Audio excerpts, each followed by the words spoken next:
Nuestra forma de vida en el presente estimula a la ubicación en el yo.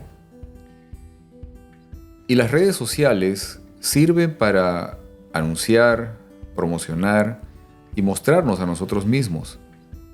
En una sociedad donde tanto las formas han cambiado como los valores se han invertido, ¿cuál debería ser nuestro objetivo cada día?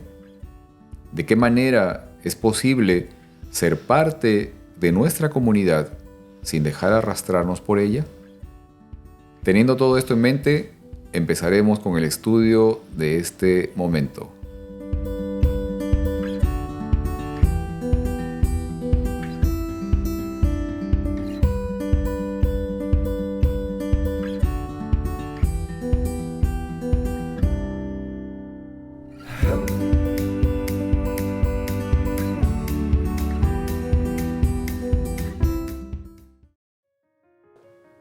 Hola, bienvenidos a este momento de estudio de la lección de escuela sabática. Hola Heriberto. Hola Pedro. Nuevamente para un nuevo tema de estudio. Otra lección más. Otra lección más. ¿Y qué tal si empezamos con una oración? Claro que sí. ¿Sí? Claro que sí. Vamos Oremos. Padre nuestro, gracias por la oportunidad que nos das de presentar esta lección para nuestros amigos que nos ven, que nos escuchan, y que ellos sean bendecidos al escucharnos. Y Señor, prepara nuestros corazones, cuida nuestras expresiones, nuestra forma de hablar, y que todo lo que digamos sea con amor hacia las personas. Gracias porque tú nos guías y tú tienes un plan para nosotros, y que es de que tú nos quieres llevar al cielo. Bendice esta lección en el nombre de Jesús. Amén. Amén. Amén. Muy bien, y llegamos a la lección número 2. El título de la lección es ¿Amor o egoísmo? Esa es la cuestión. Esa es la pregunta. Y quiero leer del libro de Primera de Corintios, del capítulo 13, los versículos del 1 al 3. Y quiero leerlo de la Nueva Biblia Viva. Si yo tengo el don de hablar en lenguas humanas o angélicas y no tengo amor, soy como un metal que resuena o un platillo que hace ruido. Si tengo el don de profecía y sé absolutamente todo y no tengo amor, no soy nada. Y si tengo una fe tan grande que puedo hacer que los montes cambien de lugar, de nada me servirá sin amor. Si entrego a los pobres hasta el último bien terrenal que poseo, y si dejo que me quemen vivo, pero no tengo amor, de nada me servirá. Interesante. El hecho de que podemos hacer muchas cosas, muchas acciones de bien, incluso de entrega completa, pero si no hay un principal ingrediente fundamental que es el amor, según lo que expresa aquí, de nada sirve. Ahora, es interesante también, Heriberto, que estas, las características y la descripción del amor que se presenta en este capítulo de Primera de Corintios, justamente señalan, apuntan a las características de la manera de ser de Dios, en realidad. O sea, el carácter de Dios es este. O sea, el amor de Dios es manifestado justamente de esta manera. Pero digamos también en el presente, ¿no? En nuestro contexto actual, ¿no? ¿Será que nosotros, de qué manera tal vez expresamos o manifestamos el amor y el egoísmo tal vez? O sea, ha habido tal vez probablemente variaciones en las formas de expresión en el tiempo, pero en el presente, ¿cómo crees que tal vez se manifiesta este carácter, ¿no? Esta manifestación, esta forma de ya sea amor o de egoísmo también, ¿no? O sea que tal vez hemos alterado un poco los valores, ¿no? Los conceptos y también los valores en nuestra forma de vida actual, ¿no? Yo creo que, Pedro, que han sido cambiados Sabemos que Dios no cambia. Claro. Y sabemos que Dios es amor. O sea, entonces algo más ha cambiado. Yo creo que podemos atribuírselo a muchos factores. Uno de esos puede ser nuestra cultura, que nosotros crecimos de cierta forma para hacer ciertas cosas de cierta forma. Claro. Muchas veces que no son actos de amor, ¿verdad? Yo creo que eso es lo que tendremos que ver. La sociedad de hoy, en realidad, lo que ellos están tratando de que la sociedad acepte es de que si tú haces algo, pero no haces nada a alguien más, y si te gusta hacerlo y si te sientes bien haciéndolo, mientras no lastimes a alguien mal, estás correcto, de acuerdo a la sociedad. Claro. Pero fíjate, por ejemplo, en la semana pasada estábamos participando en una reunión de consejería de parejas, ya, con mi esposa, y bueno, había muchas parejas más. Y bueno, dígase de paso, estuvo muy interesante esto. Otro momento yo creo que sería bueno que tal vez otros más pudieran participar de esta actividad.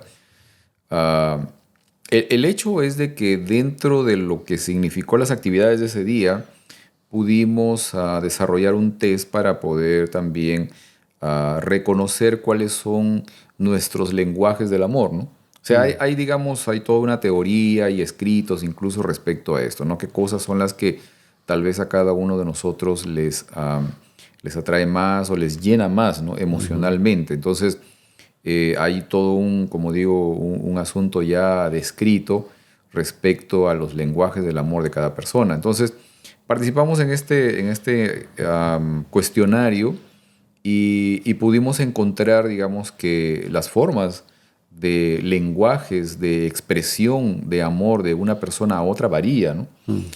Pero muchas personas, por ejemplo, consideran como muy importante en su expresión de amor, por ejemplo, el tiempo de calidad, ¿no?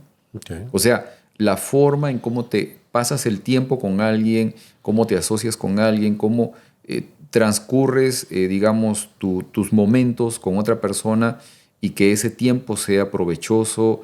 Esa parte para algunas personas es muy importante, ¿no? O sea, hay otras personas que, por ejemplo, se centran mucho en las acciones de ayuda, ¿no? ¿Ok? ¿Cuánto le puedes ayudar? ¿Cuánto estás pendiente de poder, digamos, apoyar a esa persona, etcétera, ¿no? O sea, para esa persona es muy importante. Hay otras personas que tienen como más importante, por ejemplo, el tema de los regalos, por decir, ¿no? La valoración digamos, en objetos, la parte física. O sea, hay diferentes maneras, ¿no?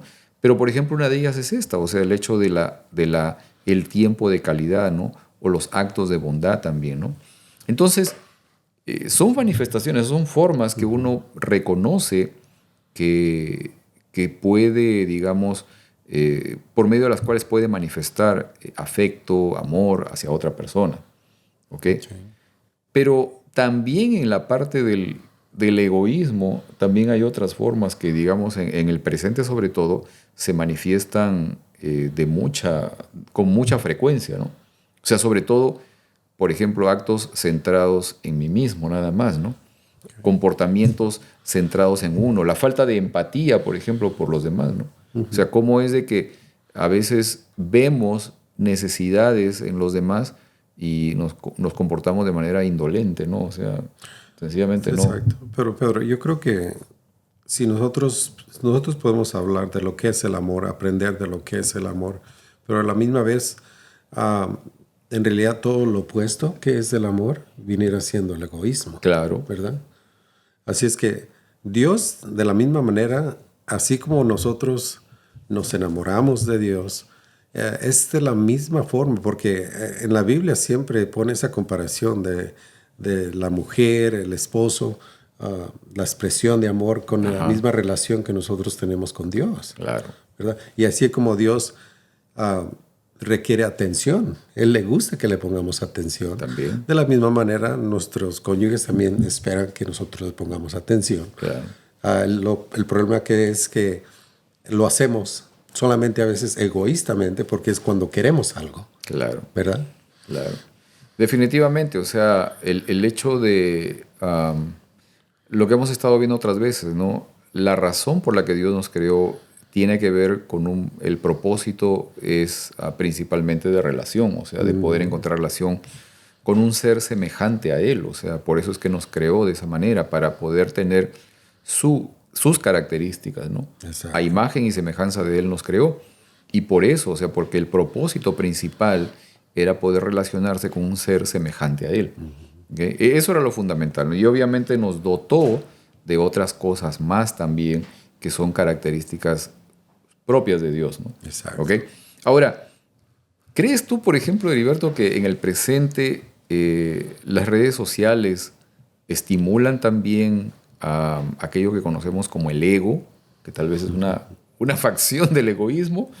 ¿Ah? Claro que sí. Y yo creo que ese es el problema que el enemigo usa más en nuestros días. Sabemos que los jóvenes es lo que más debemos de tener cuidado con ellos, porque ahora trata nada más de tu apariencia, cómo te ves. Claro. Eres delgado, entre más delgado mejor. Ajá. Y muchas veces tenemos la diferente idea de lo que debemos de ser, porque nos comparamos a otras personas. Claro. Claro, creo que eso es un poco lo que, digamos, las redes sociales nos arrastran un poco a poder mostrar, ¿no? O sea, a mostrar, a tratar de mostrar una imagen a veces de lo que incluso no somos, ¿no? Tratar de aparentar alguna cosa o incluso mostrar una imagen idealizada de uno mismo y al mismo tiempo tratar de compararse con otros o, digamos, entrar en ese punto de la comparación con los demás, ¿no? Y esto obviamente va a llevar muchas veces a sensaciones de insatisfacción o de complicaciones también en la propia identidad. O sea, pero todo esto, digamos, es algo que las redes sociales, sin ser un elemento que uno pueda decir que es algo malo, pero de cierta manera uno mismo a veces las utiliza para poder desarrollar, como digo, una imagen propia que no es muchas veces real, ¿no? Y que también promueve eso que estamos viendo ahora, que es el tema del egoísmo, ¿no? Ahora, quiero leer del libro de Juan, el capítulo 5, los versículos 39 y 40.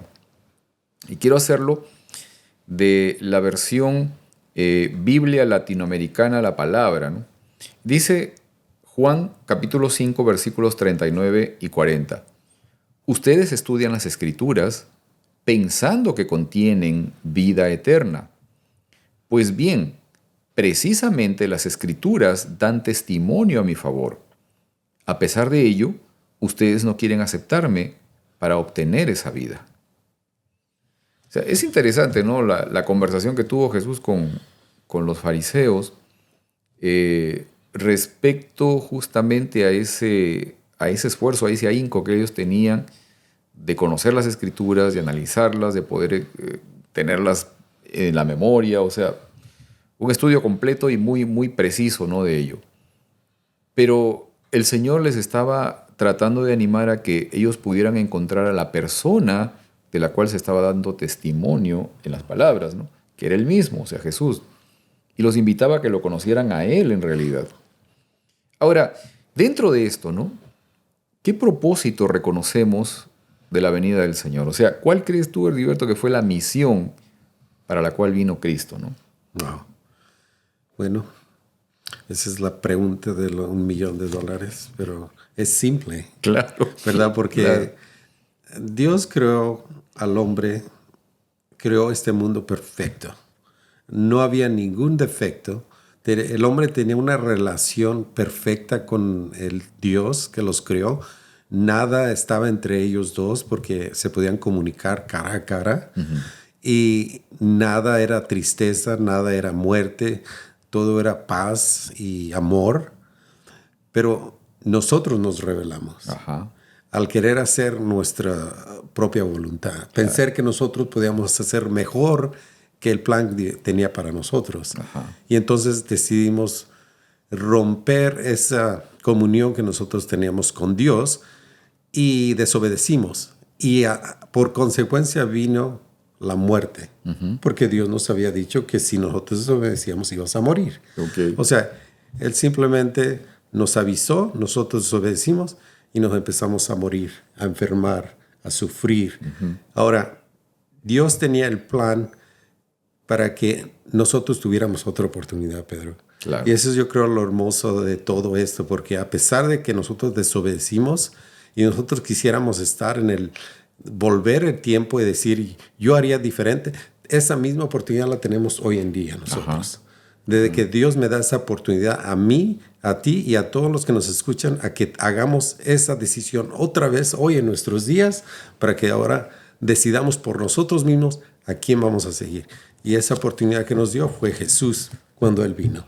Okay. Cuando Él murió en la cruz para pagar ese pago que nosotros merecíamos pagar, pero Él lo pagó en la cruz. Claro.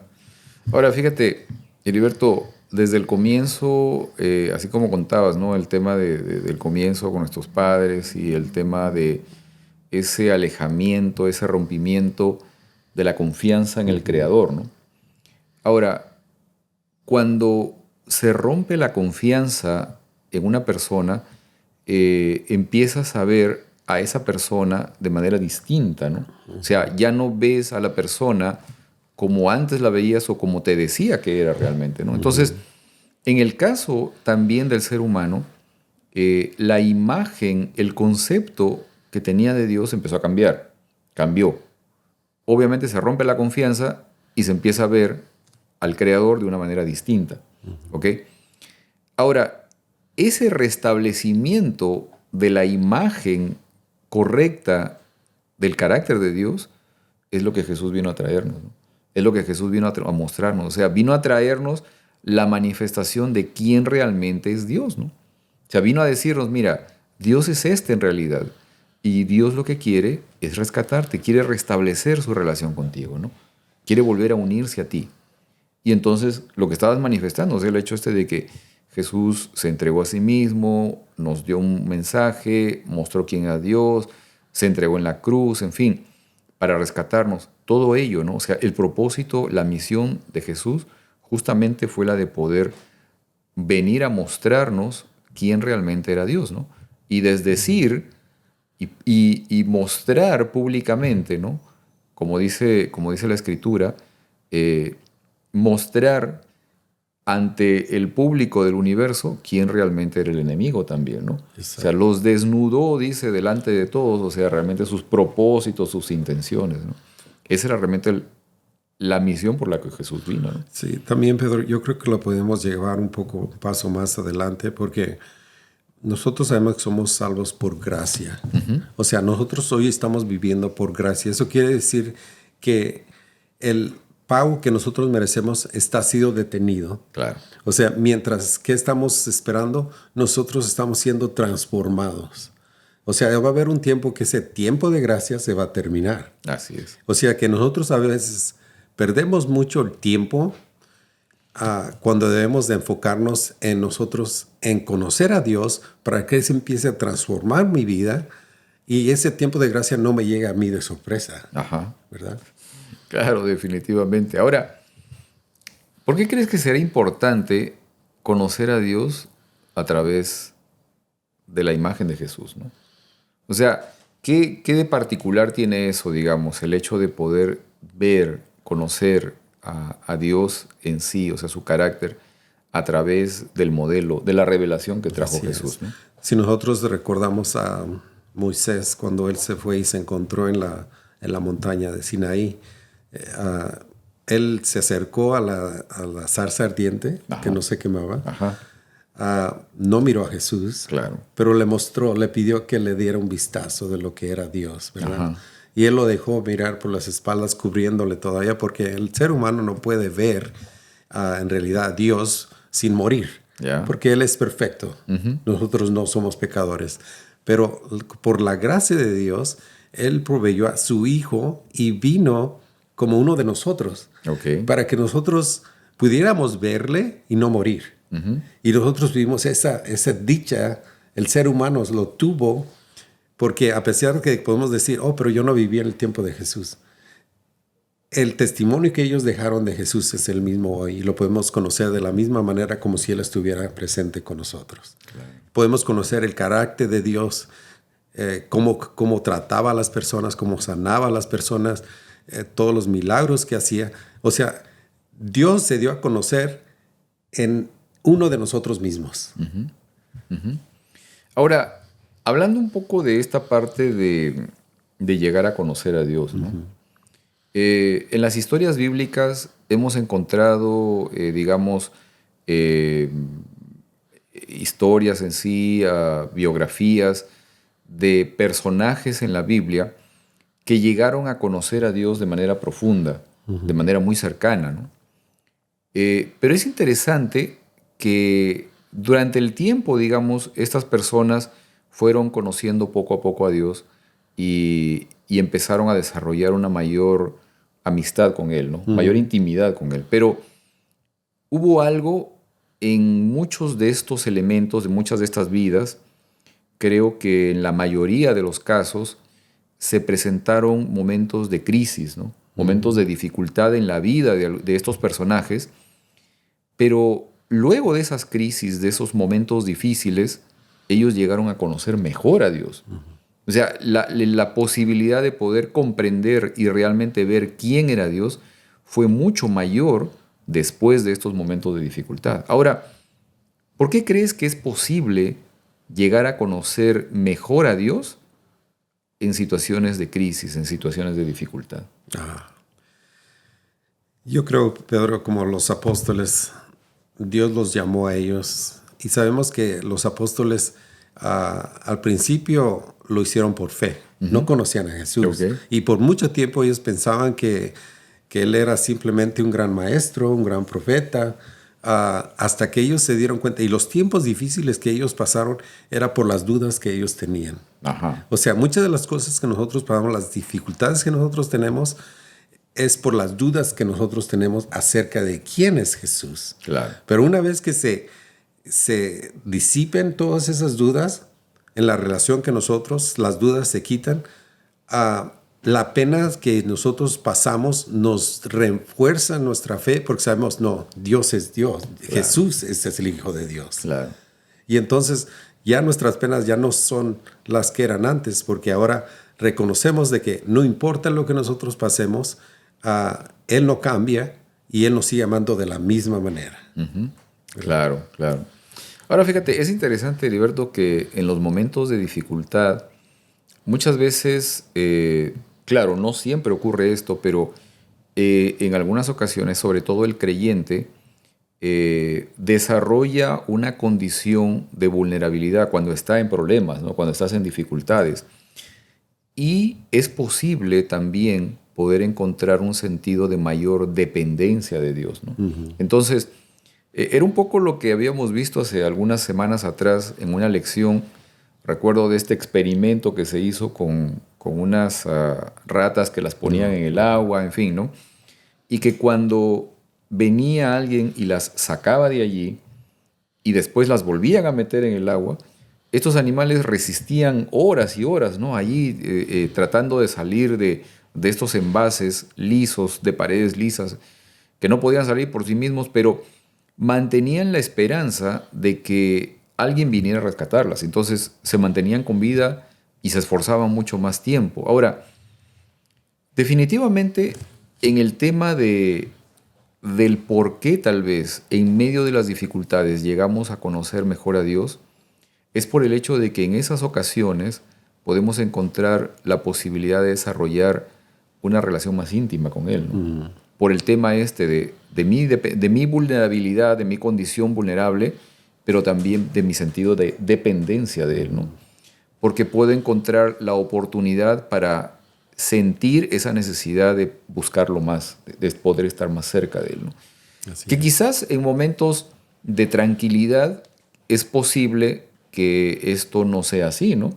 O sea, por ejemplo, ¿no? Los deportistas o las personas que necesitan, digamos, desarrollar habilidades diferentes, lo hacen por medio del ejercicio, de la práctica, del esfuerzo grande, ¿no? O sea, de otra manera no se puede conseguir, ¿no? No es posible, o sea, no hay posibilidad de desarrollarse más sin esfuerzo, ¿ok? En esta posibilidad también de llegar a conocer a Dios, el tema de la posibilidad de que lo podamos conocer mejor, luego de pasar por el desierto, luego de pasar por la crisis, luego de pasar por los problemas, obviamente se incrementa, ¿no? Esa posibilidad de conocerlo mejor a Él, ¿no? ¿Ya? Ahora, tal vez de manera personal, Heriberto, en momentos tal vez complicados de tu vida, ¿has podido reconocer la mano de Dios guiándote, cuidándote, preservando tu integridad incluso? Claro que sí, Pedro. Yo creo que, y lo interesante de que era cuando yo empezaba a conocer de Dios, cuando yo después reaccioné y mirando hacia atrás, miré cómo es que Dios me había protegido, cómo Dios me había ayudado en esos momentos, cuando yo era nuevo en la fe. Okay. Y no tenía ni siquiera, como decir, dependencia de Él. Claro. Simplemente por fe yo hacía las cosas. Hubo tiempo en el que me dijeron ya no puedes trabajar más porque tienes que trabajar el sábado, pero mi fe era nueva, o sea, pero por haber atravesado por esas pruebas, mi fe creció. Okay. Y yo sé que Dios estaba conmigo, o sea, y eso es a lo que ahora yo me refiero a lo que Él ha hecho por mí en el pasado para poder sobrevivir y poder pasar las pruebas presentes. Ok, y ese es un punto importante, o sea, tal vez también para nuestros amigos que nos están viendo, ¿no? O sea, algunas veces podemos reconocer que Dios nos libra de situaciones difíciles, adversas, de peligros incluso, ¿no? Pero ¿por qué en algunas ocasiones pareciera como que en medio de esas dificultades Dios desaparece, ¿no? ¿O por qué en algunas ocasiones Dios permite que sí pase por momentos difíciles, ¿no? Porque pase por momentos dolorosos, o sea, ¿por qué tal vez nos hemos puesto a preguntar, nos hemos puesto a pensar qué pasó allí? Yo creo que esa es la pregunta que a todos nos hacemos, especialmente aquellos que están pasando por situaciones de enfermedad difíciles, O dolor, ¿no? cáncer terminal y todo esto. Y a veces esa pregunta es ¿por qué? ¿Por qué Dios me abandonó? Y yo creo que hacemos la pregunta errónea, Pedro, porque en realidad deberemos de reconocer que vivimos en un mundo de pecado. O sea, ese mundo de pecado Dios no lo creó. Claro. Como dijimos al principio, Dios creó un mundo perfecto donde Así no es. había enfermedad ni muerte. Así es. Entonces eso vino a causa del pecado. Y el pecado afecta a buenos y a malos, Claro. a personas en la iglesia y fuera de la iglesia. Claro. O sea, el propósito quizá no lo vamos a conocer aquí en la tierra, pero definitivamente si nosotros somos firmes en la fe, vamos a saber el porqué en el cielo. Claro. O sea, Dios hay de miles de formas como Él puede sacar una bendición de algún tiempo difícil, de una enfermedad, aun aunque la persona muera. Claro. ¿Verdad? Hemos visto casos donde la persona muere, pero por causa de eso, alguien se convierte. O sea, no sabemos. Claro. Pero siempre que tengamos nosotros fe, Dios siempre va a volver esa prueba que aparentemente de dolor, desesperación, la va a volver a algo de esperanza, de fe. Claro, claro. Fíjate que encontré quizás como 3 razones, pude ver más o menos como 3 razones por las cuales es posible que a veces Dios permite que nosotros podamos entrar en situaciones de dificultad o que vivamos experiencias desagradables, dolorosas, angustiosas, ¿no? Diversas, ¿ok? Por ejemplo, una de ellas, el tema de que a través de esa experiencia puedo entrar en este proceso de aprendizaje, ¿no? Y de crecimiento personal. Exacto. O sea que definitivamente, como decía antes, en situaciones de tranquilidad, de bienestar, probablemente no hay ese ejercicio, ese esfuerzo por mantener una cercanía más estrecha con el Señor, ¿ok? Ese proceso de aprendizaje, desarrollar la paciencia, ¿no? Que cosa que a muchos nos falta muchas veces, ¿no? La paciencia. Obviamente, el tema de la perseverancia, de la constancia en buscar al Señor. Otra cosa que podría ser también es de que exista la posibilidad del discipulado, ¿no? O sea, de esta parte de poder, de que el Señor permite a veces que yo experimente ciertas cosas para que pueda redireccionar mis intenciones, el camino que estoy siguiendo. Porque al final son mis decisiones, ¿no? Pero el Señor también permite, como digo, que algunas veces pase por ciertas experiencias para que yo pueda reconsiderar las decisiones que estoy tomando.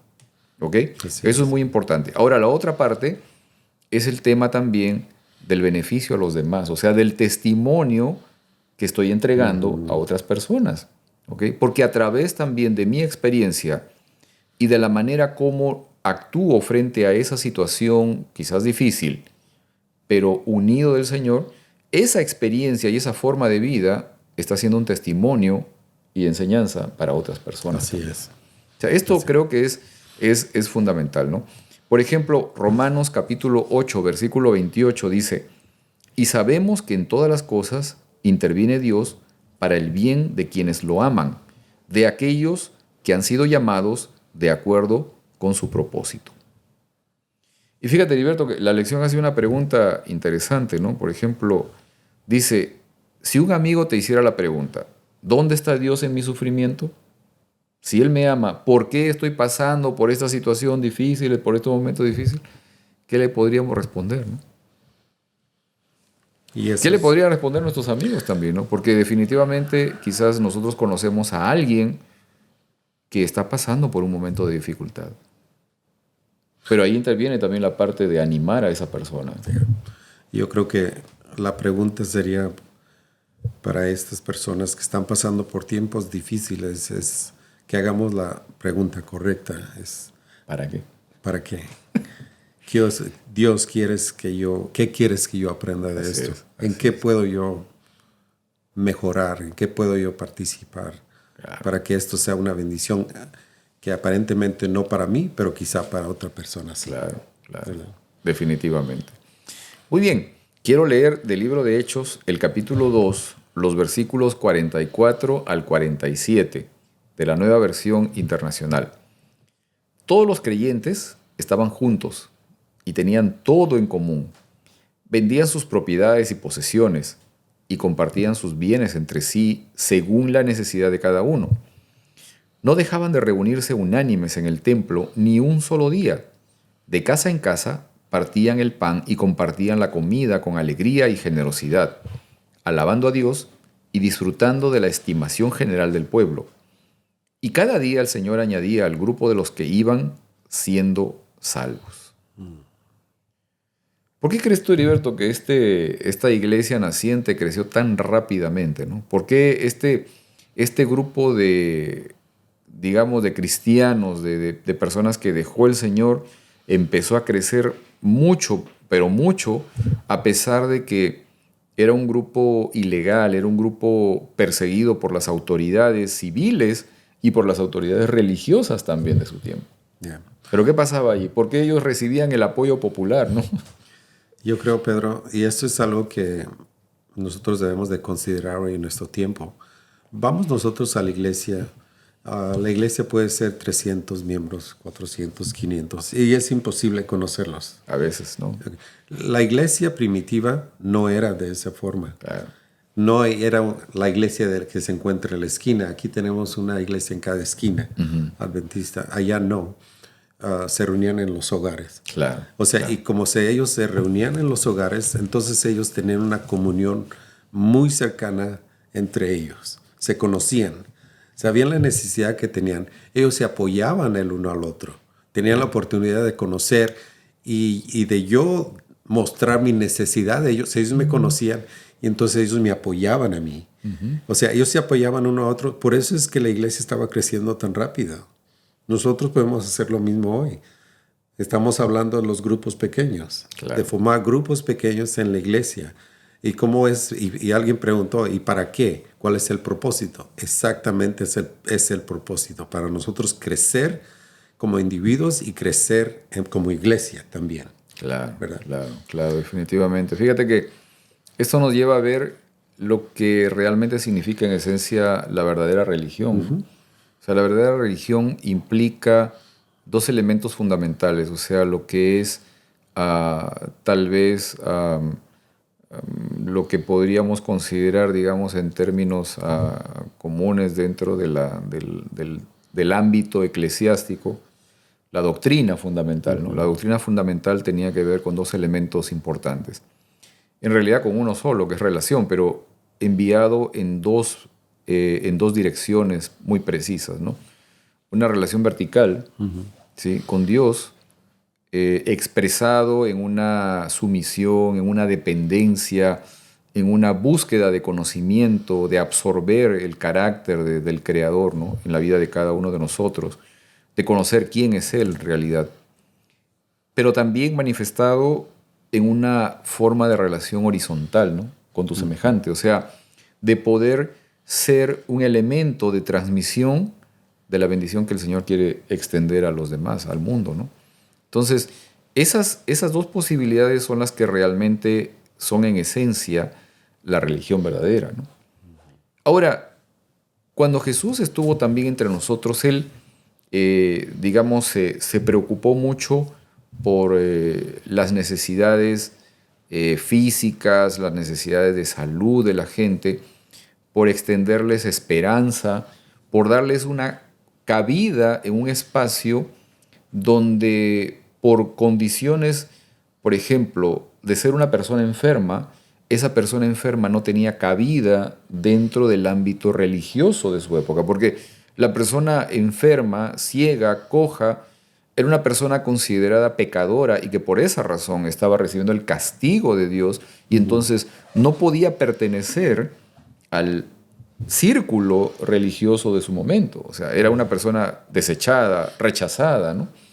Pero Jesús se preocupó por todas estas cosas. Ahora, ¿por qué tal vez crees tú, Heriberto, que la manifestación del carácter de Dios a través de Jesús tiene que ver con suplir las necesidades de las personas, ¿no? O sea, ¿por qué crees que Jesús se ocupaba de las necesidades, por ejemplo, de estas personas? Podemos volver al principio. El versículo decía que nosotros pudiéramos echar fuera demonios, hacer tales cosas. Pero si no tenemos amor, de nada nos sirve. Claro. Pero esto nos lleva a nosotros ahora. Nosotros debemos amar a Dios porque Dios nos manda a amar, aún a nuestros enemigos. Aún. Ahora, podemos nosotros amar a personas o hacer el bien a las personas, pero no ser amorosos en realidad dentro del corazón. Claro, claro. Y nosotros sabemos que eso es lo que pasaba con los israelitas, Pedro. Sabemos que ellos les mandó que hicieran sacrificios. Después le dijo, ya no quiero que hagan sacrificios. O sea, él fue el que los mandó, pero después les dijo, ya no quiero que hagan sacrificios. ¿Por qué cambió de idea? Porque ellos estaban pensando que por hacer las cosas que ellos hacían, ellos iban a ser salvos. Entonces, se está haciendo lo mismo hoy en día cuando pensamos que debemos de hacer esto, debemos de hacer aquello, porque entonces Dios me va a salvar. No. Dios dice, quiero una relación contigo. Yo quiero que nosotros tengamos una relación los dos y al cabo de esa relación, tú vas a hacer por naturaleza las cosas buenas que tú hagas. Claro, claro. Ahora fíjate, es interesante que cuando Jesús estuvo aquí, Él se preocupaba mucho en sanar a la gente, como decía, ¿no?, en darles una esperanza, una cabida, un lugar dentro del rechazo que tenía por parte de las autoridades religiosas, en fin, ¿no? Pero es interesante que a través de ello, justamente Jesús manifiesta el hecho de que Dios es un Dios de amor, como estabas mencionando, y es un Dios que entrega o quiere dar vida en realidad, ¿no? O sea, Él quiere darnos vida y vida en abundancia. Exacto. A diferencia del enemigo de las almas, que más bien es el mentiroso, es el destructor, es el asesino. O sea, él más bien quita la vida. O sea, ese contraste es justamente el que el Señor quería mostrar, ¿no? El propósito de Dios, en realidad, era y es poder liberarnos de la acción del enemigo, del oponente, ¿no? De la acción del que quiere quitarnos la vida, que quiere quitarnos la felicidad, que quiere quitarnos el bienestar. O sea, el Señor quiere entregarnos más bien todo ello, ¿no? Entregarnos el bienestar, entregarnos la felicidad, entregarnos la vida. O sea, ese es el propósito que el Señor tiene con nosotros, ¿no? Así es. Y no, además, Pedro, cuando nosotros hacemos a alguien por algo más, en realidad no se lo estamos haciendo a Él. Dios ya lo dijo muchas veces, conforme tú se lo hiciste a uno de estos mis pequeñitos, me lo estás haciendo a mí. Claro. Entonces no es en realidad una forma de saber, Pablo, en realidad si nosotros estamos siendo egoístas cuando hacemos algo, es el hecho de que nosotros, si sentimos gozo al hacerlo, esa es una señal. Okay. O sea, me da gozo hacerlo. Amén. No porque me hace mirar bien, sino me da gozo simplemente ayudar a otra persona y a la misma vez la ley funciona de esa manera, que al ayudar a una persona me estoy ayudando a mí mismo. Así es, así es. Es definitivamente, ¿no? Ahora fíjate, el libro de Juan, encontramos en Juan capítulo 13, versículos 34 y 35, esta expresión muy interesante. Quiero leerla de la versión Nueva Traducción Viviente. Juan capítulo 13, versículos 34 y 35. Dice, así que ahora les doy un nuevo mandamiento. Ámense unos a otros, tal como yo los he amado. Ustedes deben amarse unos a otros. El amor que tengan unos por otros será la prueba ante el mundo de que son mis discípulos. Ahora, algo que estabas comentando ahorita, o sea, y es una pregunta que yo también tengo, ¿no? ¿Será posible hacer el bien y no amar? O sea, ¿qué diferencia hace realmente el amor en la entrega del bien a los demás? Y es lo que estábamos hablando, Pedro, de que lo que hacemos nosotros, muchas personas pueden hacerlo por diferentes razones. Nos pueden engañar a su esposa, pueden engañar a todo el mundo por la razón de que hacen lo que hacen. Pero Dios no puede ser engañado. O sea, eso tiene que salir del corazón y solamente Dios lo sabe. O sea, nosotros nunca vamos a poder decir, Él lo está haciendo por razones equivocadas. No sabemos, ni debemos de juzgarlo tampoco. Claro, claro. ¿Verdad? Pero Dios sí lo sabe. Claro, definitivamente. Ahora, en esto, ¿no? ¿Será acaso entonces las intenciones que tengamos determinantes en nuestra vida espiritual? O sea, ¿cómo las intenciones impactan en nuestra vida espiritual, ¿no? Ok. So, ¿tú te refieres a las motivaciones ser intencional en claro, algo para pero hacerlo? por ejemplo, no necesariamente, sino que cuál es realmente el propósito que me lleva a actuar de alguna manera, ¿no? O sea, como decíamos hace un momento, ¿es realmente por amor o por otras razones, no? Exacto. O sea, en esta parte, en mi vida espiritual, realmente es determinante el hecho de cuáles son mis intenciones, mis motivaciones, ¿no? O sea, ¿qué me está llevando a actuar de una manera determinada, no? Claro que sí, porque nosotros, simple hecho de el ir caminando, mirar a una persona necesitada, si no sientes tu corazón conmovido a hacer algo, algo está pasando. Claro. ¿Verdad?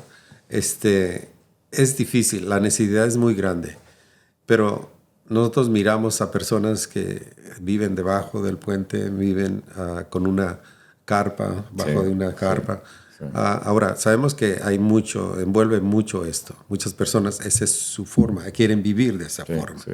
Otras personas que han perdido su trabajo y por esa es la razón que viven en el carro, duermen en el carro. Pero yo creo que si yo mirara a alguna persona y supiera su situación, el no moverme a hacer algo sería en contra de la naturaleza que Dios tiene para nosotros. Ahora, en esa parte, o sea, lo que tú estás diciendo es una manifestación de compasión. O sea, sentir compasión por lo que estoy viendo, o sea, por la necesidad de alguien, ¿no? O sea, de inmediato empiezo a pensar en qué necesito para llegar a sentir esa compasión. O sea, qué es necesario que ocurra en mí, ¿no? Para que llegue yo a sentir compasión por otra persona. O sea, nuestros amigos, por ejemplo, que nos están viendo, o sea, ¿qué necesitas tú para poder llegar a sentir compasión por los demás, ¿no? Porque el punto es ese en la lección, o sea, amor o egoísmo, ¿no? O sea, ese es el punto. Entonces, ¿qué necesito yo? ¿De qué realmente necesito integrar en mi vida para que yo pueda llegar a sentir compasión por otra persona, ¿no? Y esto es muy... gracias que hiciste esta pregunta, Pedro, porque esa pregunta va a la base, al punto donde tiene todas las respuestas para todo. Porque si nosotros no entendemos qué es lo que Jesús ha hecho por nosotros, no puede haber un cambio en nosotros. Claro. O sea, Jesús es la fuente del amor. Y sabemos que si nosotros reconocemos que lo que Él hizo por toda la humanidad, lo que hizo por mí como pecador, y una vez que lo asimilo y lo entiendo, digo, no puedo hacer otra cosa. Claro. O sea, yo entiendo que Dios es grande, que Dios murió por mí. Digo, Jesús, todo lo que hagan no siquiera se compara en nada con lo que tú has hecho. Y eso es lo que nos mueve a hacer cualquier cosa que nosotros hagamos. Si no sentimos esa necesidad, debemos de regresar y entender qué es lo que ha hecho Dios por ti. Así es, así es. Muy bien. Creo que este tema ha estado muy, muy valioso, Heriberto. Sí. Así es, muy bien. Y espero que también para cada uno de ustedes, amigos. ¿Qué tal si terminamos con una oración? Claro que sí. Vamos a orar. Te agradecemos, Señor, porque en tu infinito amor tú nos das la oportunidad de poder mirarte a ti, de poder conocerte también. Y que a través de ese conocimiento, Señor, podamos ver la existencia que hay a nuestro alrededor desde tu perspectiva. Ayúdanos, Señor, para que, conociéndote a ti y pudiendo tenerte a ti en nuestra vida, en nuestro ser, podamos también llegar a sentir compasión y amor por nuestros semejantes. Quédate con nosotros. Bendice también a nuestros amigos que nos acompañan, Señor, y también llena sus vidas de tu presencia con tu amor. Te lo pedimos por Cristo Jesús. Amén. Amén. Muy bien. Nos vemos entonces la próxima semana, Heriberto. Con la gracia de Dios, aquí estaremos. Amén. Nos vemos entonces la próxima semana, amigos. Hasta luego.